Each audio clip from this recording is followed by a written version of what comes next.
Encontramos em Bragança, junto do seu emblemático castelo, e como bem indiciam estas montanhas nevadas à nossa volta, está muito frio, não é de admirar. Estamos no pico do inverno, estamos em meados de fevereiro, algumas semanas ainda de distância de 21 de março, do equinócio, da entrada da primavera, que nos marca o rejuvenescer, o renascer da natureza, a época da abundância, do sol, os dias tornam-se mais longos, os dias mais quentes, em contraste com o inverno rigoroso, frio e escuro. E por isso não admira que há milhares de anos que no hemisfério norte as culturas tradicionais ligadas ao mundo rural assinalem este momento da entrada da primavera. É o caso, por exemplo, da Páscoa. A Páscoa que está intimamente ligada ao equinócio. Ela ocorre no primeiro domingo de lua cheia após o equinócio e por isso é que estamos perante um feriado móvel e que irá marcar, de resto, todas as outras datas do calendário religioso. A Páscoa, que reflete exatamente esta mudança, esta passagem do tempo. A Páscoa judaica, por exemplo, marca simbolicamente a passagem da vida de escravos no Egito para a vida de libertos. Ou a Páscoa cristã, que marca a ressurreição de Cristo, no fundo, a ressurreição, o rejuvenescer da natureza. E não admira, por isso, que estes últimos dias antes da Páscoa, estes cerca de 40 dias, 47 para ser mais exato, sejam momentos, por um lado, de grandes dificuldades. Estamos no auge do inverno, mas também momentos de esperança. E estes 47 dias antes da Páscoa são a Quaresma, uma época de rigor, também de sacrifício.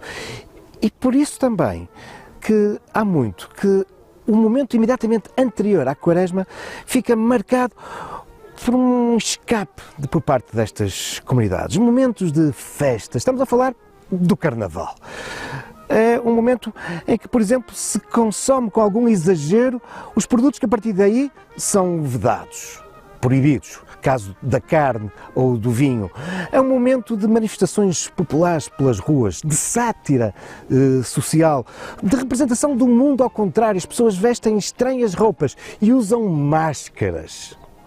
Essa é uma das grandes características do Carnaval e das festas de inverno, particularmente aqui no Nordeste Transmontano. E estamos aqui em Bragança, junto de um local muito privilegiado que evoca essas festas e preserva essa memória. É o Museu Ibérico da Máscara e do Traje.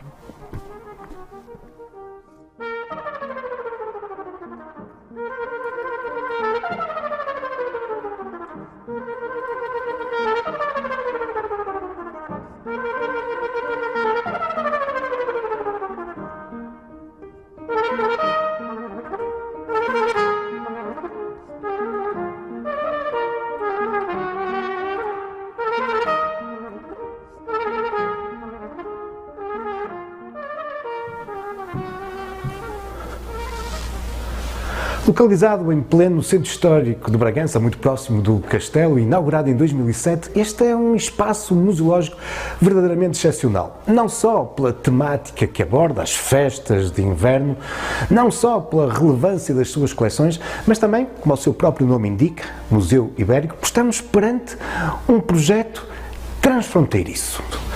Com efeito, esta realidade cultural não se esgota apenas em Trás-os-Montes. Ela passa para o outro lado da fronteira de Espanha, nomeadamente na província de Zamora. E por isso, este museu apresenta-nos as coleções de cerca de 3 dezenas de povoados, indistintamente de um lado e do outro da fronteira. Coleções das festas de inverno, que não se esgotam apenas no Carnaval.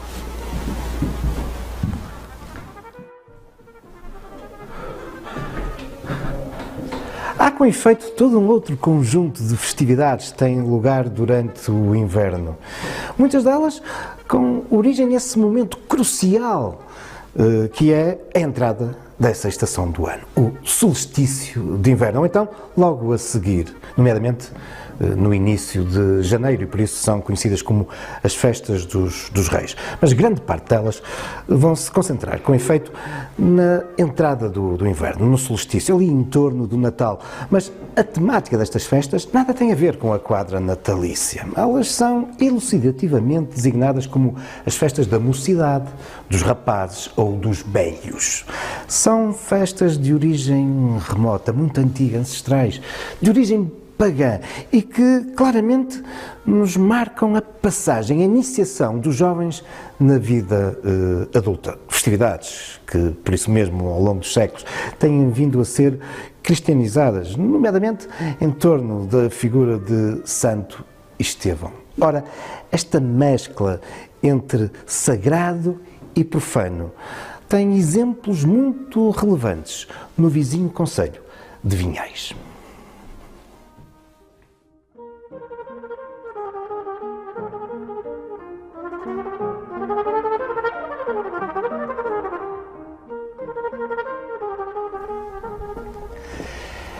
Esta mescla entre sagrado e profano, entre paganismo e cristianismo nas festas de inverno de Trás-os-Montes, particularmente em torno do Carnaval, possui um exemplo belíssimo e muito significativo, e uma festa com umas curiosas tradições em Vinhais, na zona já raiana.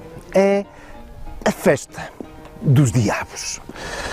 E é, com efeito, uma festa com um profundo fundo pagão. E não nos podemos esquecer que o paganismo são as tradições, a religião dos homens do campo.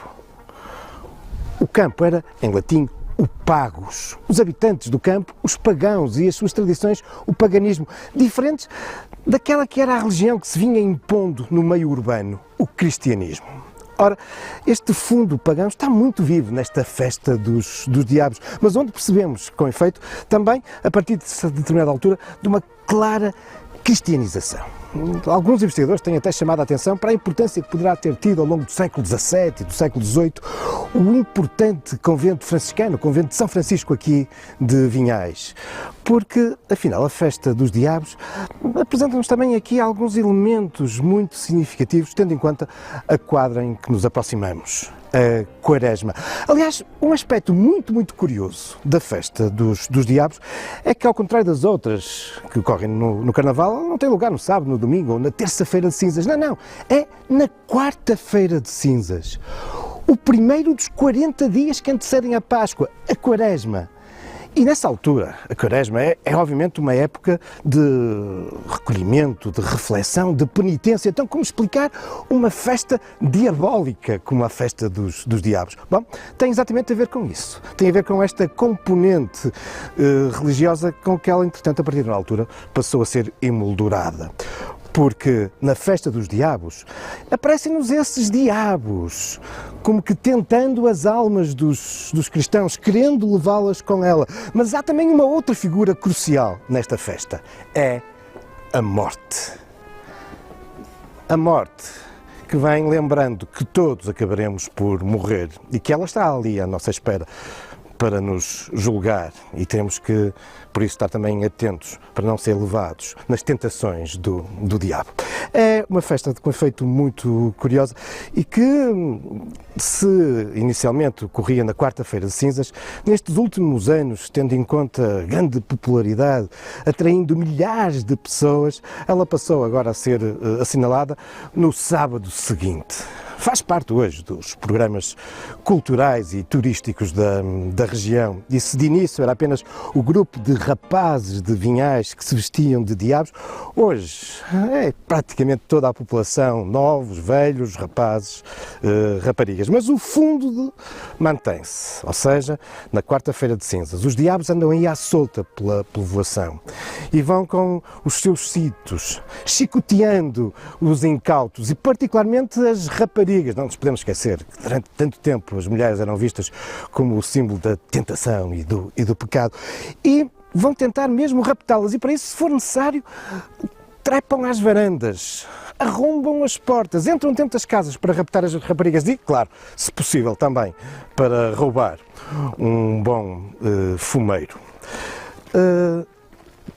Todo este desfile, que vai sendo sempre acompanhado pela morte, vai culminar no Largo do Arrabalde, como o próprio nome indica, um lugar hoje bem central, mas que houve um tempo que ficava do lado de fora das muralhas do centro histórico, era o Arrabalde.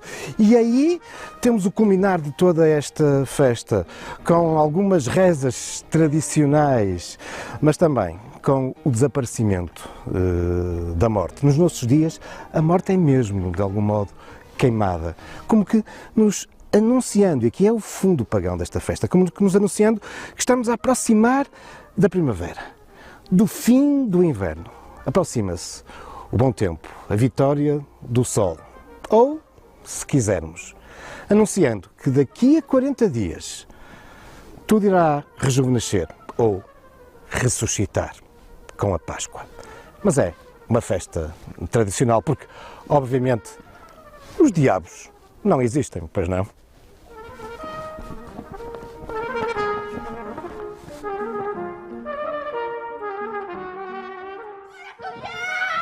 Sai, Satanás! Fora! Fora com o diabo! Fora com o diabo! Fora com o diabo! Sai, Satanás! Fora! Fora com o diabo! Fora com o diabo! Diabo! Sai, Satanás! Fora com o diabo! Fora com o diabo! Fora com o Satanás!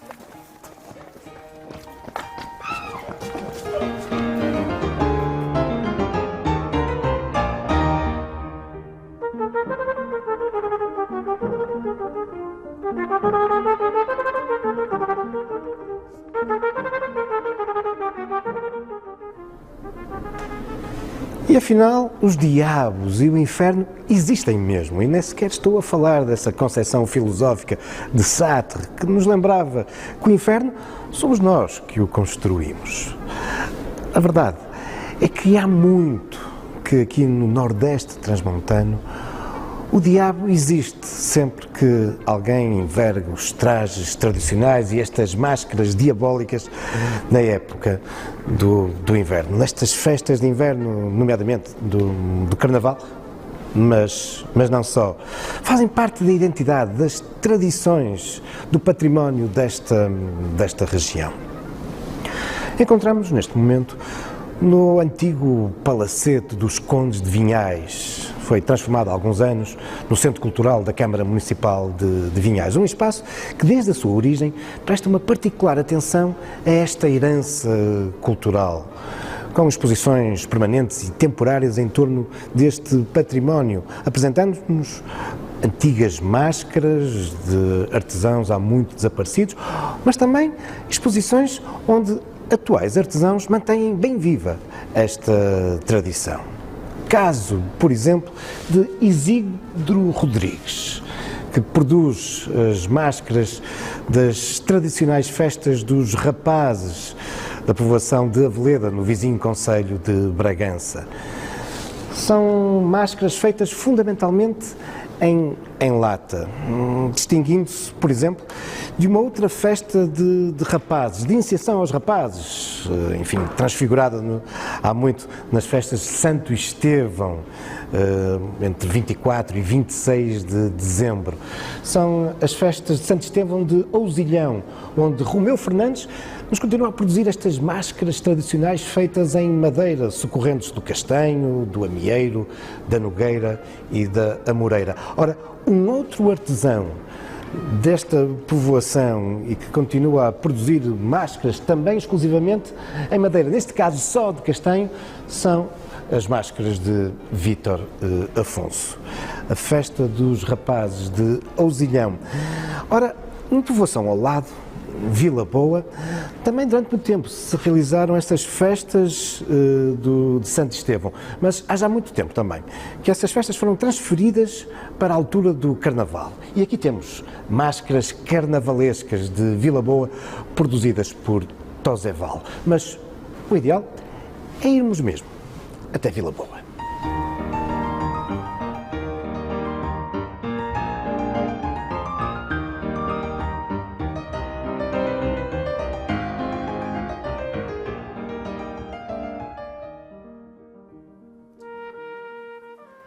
A pouco mais de uma dezena de quilómetros da sede do concelho ficou o povoado de Vila Boa de Ousilhão, que juntamente com a aldeia vizinha de Santo Estevão de Ousilhão são lugares incontornáveis quando falamos das festividades de inverno em Trás-os-Montes e nomeadamente na época do Carnaval.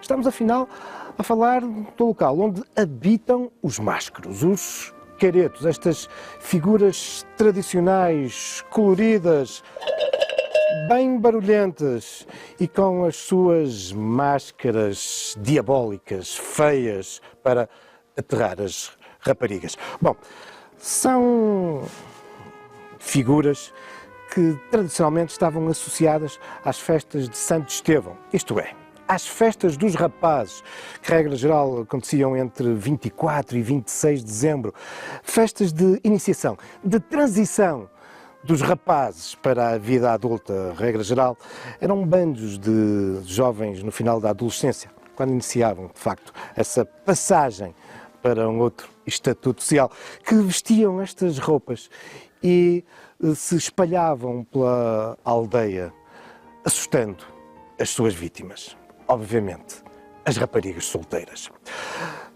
Estas festas eram muito arraigadas, não só aqui em Vila Boa, mas também em Santo Estevão de Ousilhão, onde até hoje permanecem. Aqui, no entanto, desde a década de 40 do século passado, que as festas na altura de dezembro desapareceram, mas, em compensação, ganharam ainda mais forças estas festividades que também aqui ocorriam na altura do Carnaval, com um ponto alto no domingo e na terça-feira de Carnaval, na terça-feira de cinzas. Ainda hoje, aqui, Vila Boa atrai imensa gente para assistir, não só às diabruras dos máscaros, mas também aqui é um outro tipo de personagem que, entretanto, veio ganhando outro protagonismo e que tem mais a ver com este ambiente do Carnaval.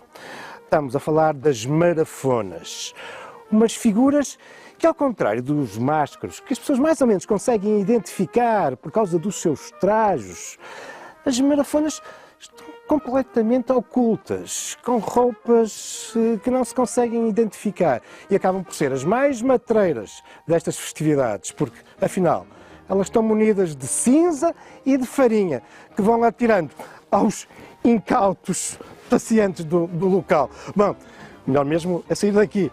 E, entretanto, relativamente a estas festas, elas vão se caracterizar por estes bandos de jovens, e hoje menos jovens, que vão deambulando pelo povoado, que vão assaltando também as tabernas, provando do bom vinho e também dos fumeiros. E sabe-se lá como, vão também reunindo palha e lenha, que vai alimentar, ao final do dia, uma enorme fogueira no centro do povoado.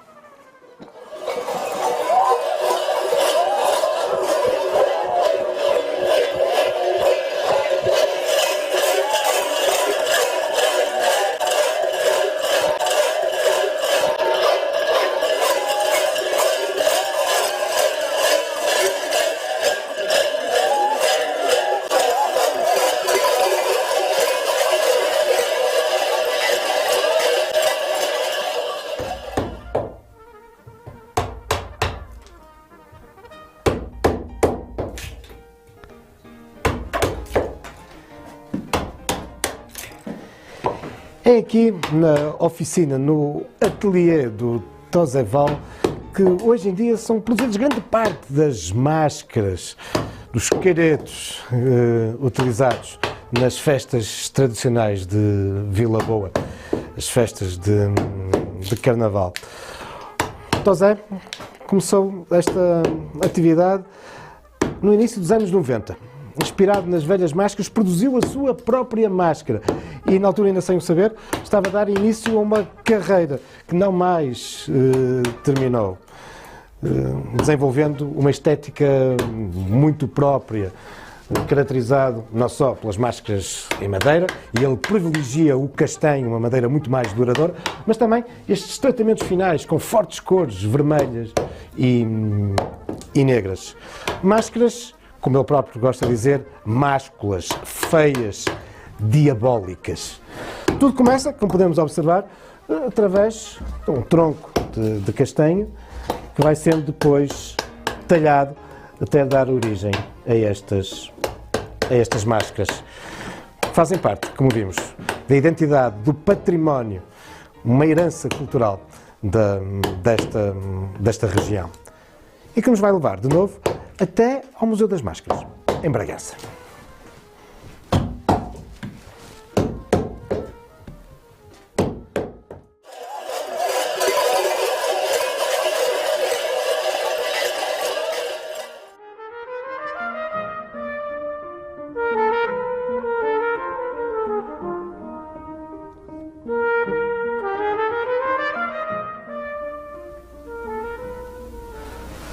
O processo de construção das máscaras em madeira de Vila Boa de Uzilhão, de autoria de Tozeval, está também presente aqui no Museu da Máscara em Bragança.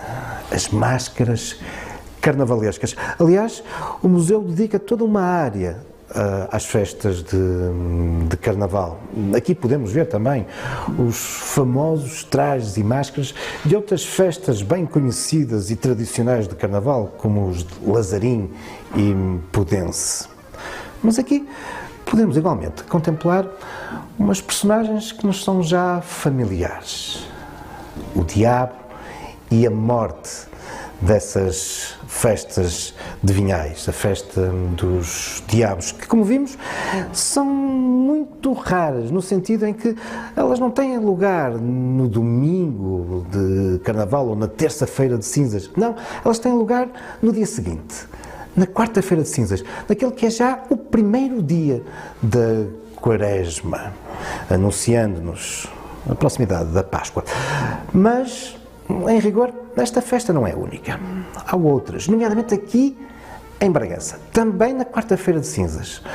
Em Bragança, nos surgem estas personagens deambulando pelas ruas da cidade, só que aqui vêm acompanhadas por uma terceira personagem.